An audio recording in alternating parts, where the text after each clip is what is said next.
अब धर्मदास जी बुद्धिमान थे और परमात्मा के ज्ञान से बहुत कुछ परिचित भी थे, नियमों से परिचित थे, ज्ञान से तो नहीं परिचित थे। तो उसने कहा देखो मैं आपको क्रिया बता नहीं सकता, मैं बताता हूँ कि मैं कौन कौन सी क्रियाएं करता हूँ। एकादशी का व्रत रखते हैं हम, और रामकृष्ण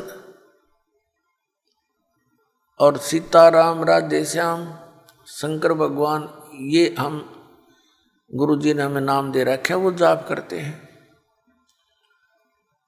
और तीर्थों का भ्रमण करते हैं, तीर्थ स्नान करते हैं, और हम व्रत रखते हैं। तो ऐसी क्रिया करने से हम स्वर्ग में चले जाएंगे, हमारे गुरुजी ने ऐसा बता रखा। तब परमात्मा ने कहा कि आपके इष्ट देव कौन हैं? कि विष्णु भगवान, श्री विष्णु भगवान नारायण।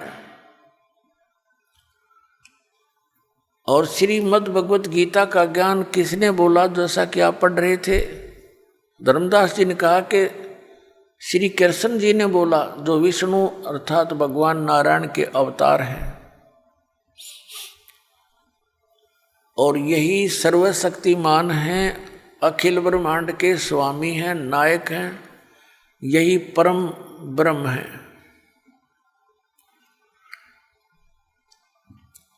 तो परमात्मा ने कहा कि आप अभी गीता पाठ कर रहे थे।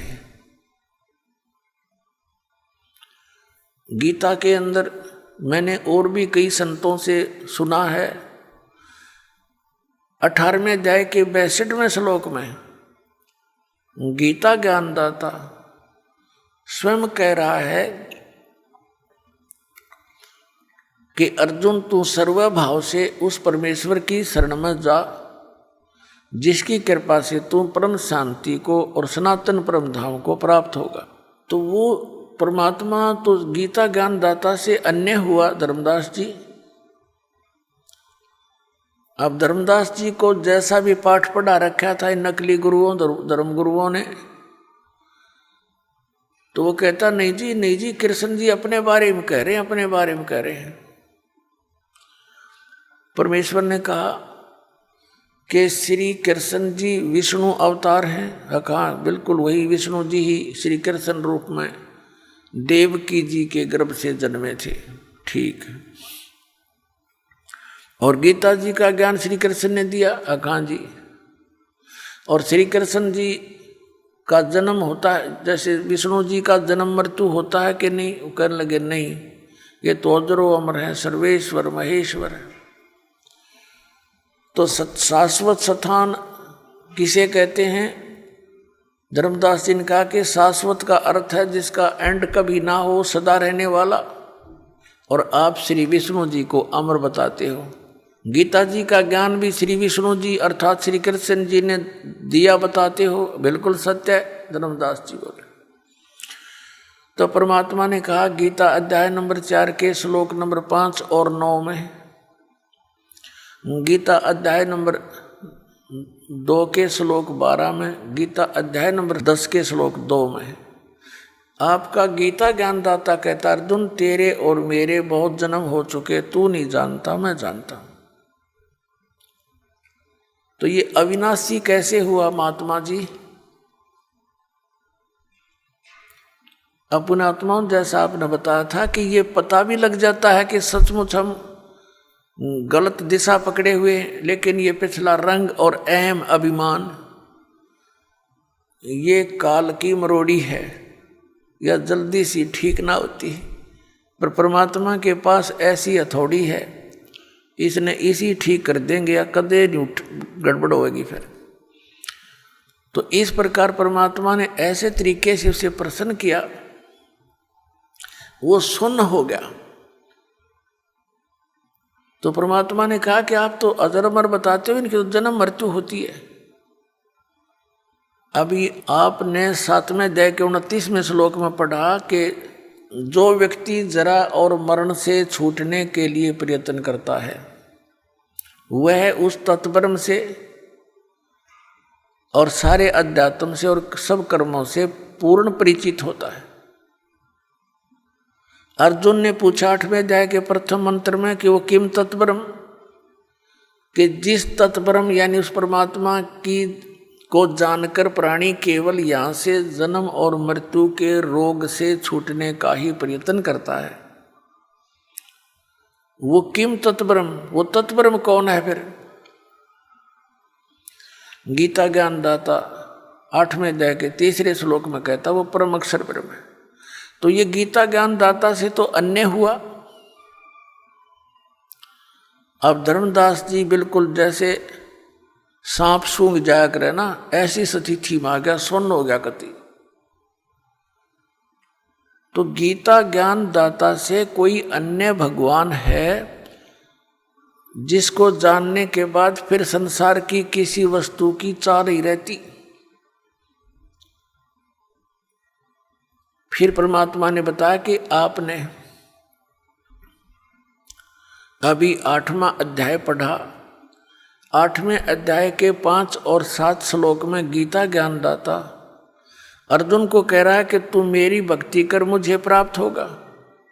गीता जी अध्याय नंबर 8 के श्लोक नंबर 8, 9, 10 में तुरंत कहा है कि उस परम अक्षर ब्रह्म की भक्ति करेगा तो उसको प्राप्त होगा। श्रीमद् भगवद गीता अध्याय नंबर 8 के श्लोक नंबर 13 में गीता ज्ञानदाता कहता है मेरा तो एक ओम अक्षर है, ओम इति एकाक्षरम ब्रह्म व्यवहारन मामनुस्मरण ये प्रियाति तजन देहम सयाति परमाम गतिम। मुझ ब्रह्म का केवल एक मंत्र है, नथिंग एल्स, इसके अतिरिक्त कोई नहीं। और जो अंतिम श्वास तक इसका सेवन करता हुआ शरीर त्याग कर जाता है वो उस परम गति को प्राप्त होता है। ओम से मिलने वाली जो परम गति है उसको प्राप्त होता है। परमात्मा ने कहा ओम से मिलने वाली परम गति कौन सी है? ब्रह्मलोक। गीता अध्याय नंबर 8 के श्लोक नंबर 16 में कहा कि ब्रह्मलोक पर्यंत भी ये सभी पुनरावृत्ति के अंदर हैं, वहां गए हुए प्राणी भी जन्म मृत्यु माते हैं। तो ये बात उस गीता अध्याय नंबर 18 के श्लोक नंबर 62 के विषय में खरी नहीं उतरती कि आप कह रहे हो गीता ज्ञानदाता श्री कृष्ण, लेकिन श्री कृष्ण नहीं है ये। श्री कृष्ण जी के अंदर वो काल बोल रहा है, फिर भी वो बुद्धि आपकी वहाँ नहीं जा सकती। इसलिए ये मानकर चलो कि आप श्री कृष्ण बोल रहे हैं। तो वो स्थिति कैसे प्राप्त हो सकती है? इस तुम्हारे मंत्र ओम से, ओम से तो ब्रह्मलोक प्राप्त होता है, ब्रह्मलोक में गए हुए प्राणी फिर वापस आते हैं। तो श्रीमद् भगवद गीता अध्याय नंबर 18 के श्लोक नंबर 62 में कहे हुए उस वचन के विपरीत बात होगी। अर्थात आपका भगवान वो गति नहीं करा सकता, वो शाश्वत स्थान प्राप्त नहीं करा सकता। शाश्वत माने जैसे गीता जी अध्याय नंबर 15 के श्लोक नंबर 1 से 4 में चौथे में स्पष्ट किया है कि तत्वदर्शी संत से तत्व ज्ञान प्राप्ति के उपरांत परमेश्वर के उस परम पद की खोज करनी चाहिए जहाँ जाने के बाद साधक कभी लौटकर संसार में नहीं आते। और जिस परमेश्वर ने सब ब्रह्मांडों की रचना की है केवल उसी की भक्ति करो, गीता ज्ञानदाता कह रहा है।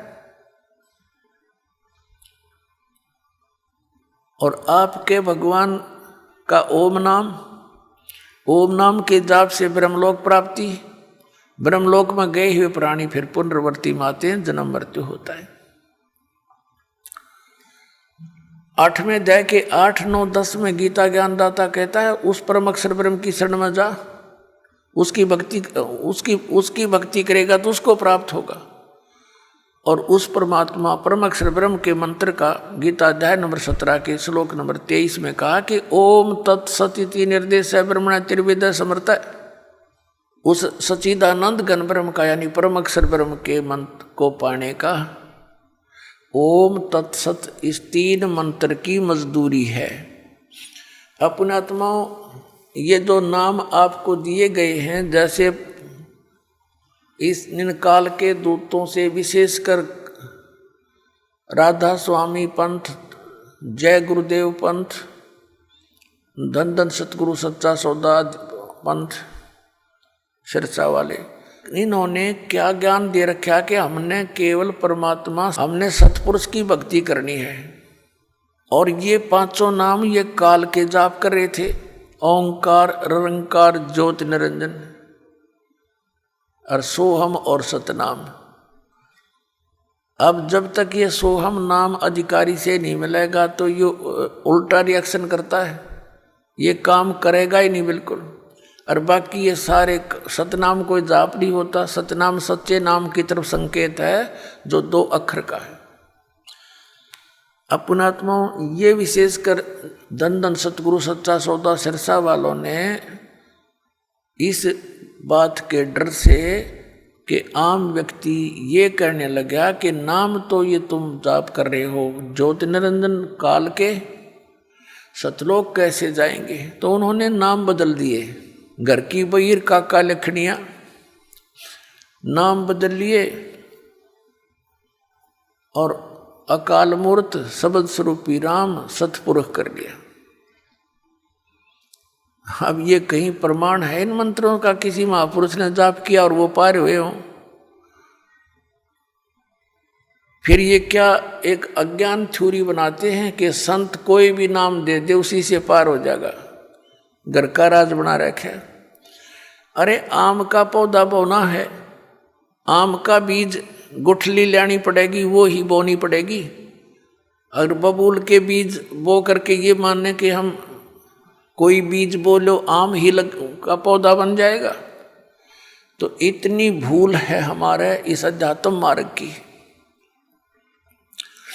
अब ये दास जहाँ पर आपको लाना चाहता था कि जैसे गीता अध्याय नंबर 17 के श्लोक नंबर 23 में कहा है, ओम तत्सत इति निर्देश है ब्रह्मणे, ब्रह्मणे माने सच्चिदानंद घन ब्रह्म यानी परम अक्षर ब्रह्म। उस परम अक्षर ब्रह्म की प्राप्ति के 3 मंत्र के सिमरन का जाप है और इसके सिमरन की विधि भी त्रिविध है, 3 प्रकार, 3 विधि 3 प्रकार की है। जिनको तीनों मंत्र प्राप्त हैं उन पुण्यात्माओं को ज्ञान है कि ये तीनों मंत्रों की न्यारी न्यारी भक्ति विधि है।